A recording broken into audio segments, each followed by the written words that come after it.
Chapter 6. 107. Shifting Sand. Caged in the darkness, Sonny had a lot of time to think.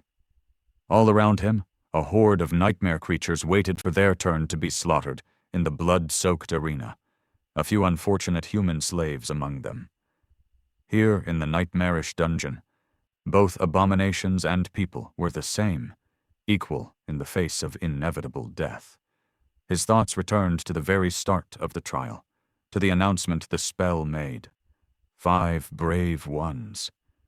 Someone else had entered the nightmare with them, and Sonny had a good idea who. Mordred, the Prince of Nothing, still lived, against all odds, and had found a way to reach his goal. Perhaps his reflection had hidden in the eyes of St. Cormac, and then slid unnoticed into either Effie's or Kai's. Was one of his friends dead? No, that didn't make sense. If Mordred had devoured one of the souls aboard the ancient flying ship, then someone would have noticed. The Firekeepers were a close group, and knew each other too well to miss a sudden change in the demeanor of one of them. As for Effie and Kai, if they had fallen victim to Mordred's terrifying ability, then there would have been only 4 souls entering the nightmare. But who was to say that the Prince of Nothing had to invade a soul once his reflection jumped into the person's eyes? Maybe he could just hide in the reflections, biding his time and waiting for an opportunity to find a better vessel. And speaking of vessels, Sonny studied his monstrous body, his black eyes full of a somber apprehension. Why had he been sent into a body of a demon? The spell was supposed to find suitable vessels for the challengers. Had he been made into a hideous abomination because of his 3 shadow cores? After all, it was hard to find a human with a soul worthy of a divine aspect. If so, was Mordred in the body of a terror right now? Hidden in the darkness, Sonny shivered. Yes, this was most likely the case. This fact had the potential to either reveal itself to be a blessing or a curse. In theory, all 5 of them had the same goal: to resolve the conflict of the nightmare and ascend.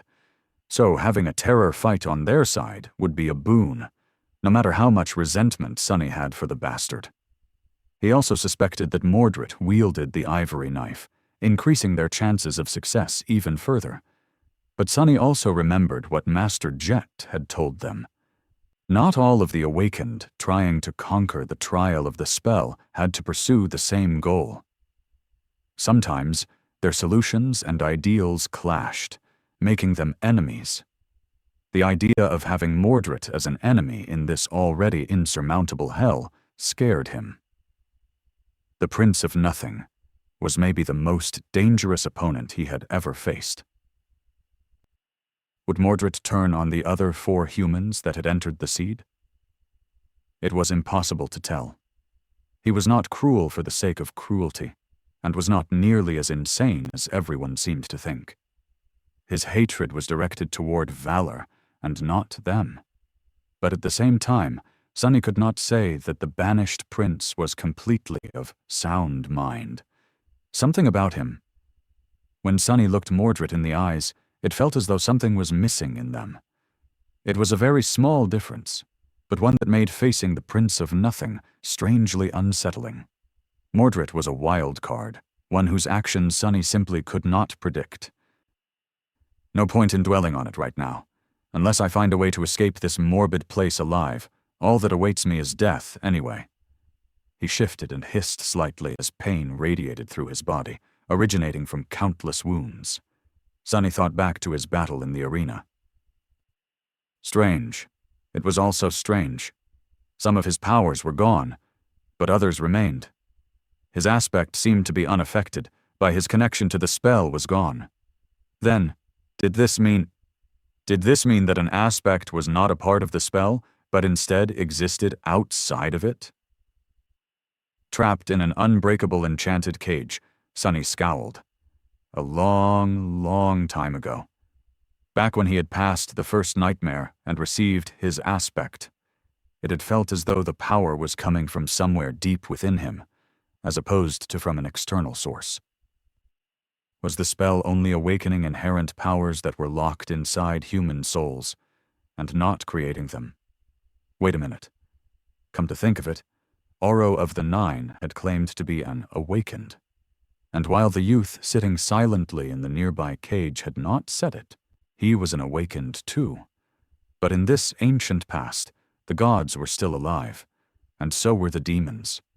Their terrible war had not started yet, and Weaver had not disappeared to create something that would spell doom for both the 6 gods and the 6 demons, to create the nightmare spell. If Sunny's suspicions were correct, of course, Than meant the nightmare spell had not even existed yet in this era. But awakened did, as well as nightmare creatures, or the corrupted, as the youth had called them. Sunny's vertical pupils narrowed.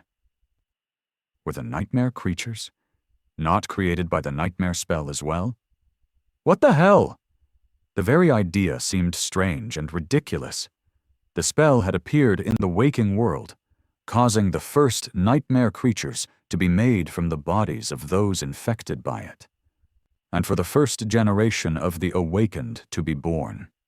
It summoned those awakened into the dream realm, which was populated by the abominations, and pushed them toward seeking out and challenging the seeds of nightmares. Unless a seed was conquered, it eventually opened a path for more monsters to enter reality. The very idea of nightmare creatures, aspects, and awakened was inseparable from the spell. And yet, somehow, it was. What does it all mean? Sunny ground his fangs, overwhelmed by a myriad of thoughts and a lot of confusion. It seemed as though the very foundation of his worldview had suddenly turned out to be built on shifting sand. He closed his eyes and scowled, feeling a dull headache approaching, then raised 2 hands and rubbed his face, careful not to slice it open with the claws. Suddenly, the cage next to his swayed. The young awakened stood up and grabbed the bars, staring into the darkness. A few moments later, he said hoarsely, "Demon! Hey, demon! Wake up! They're coming!"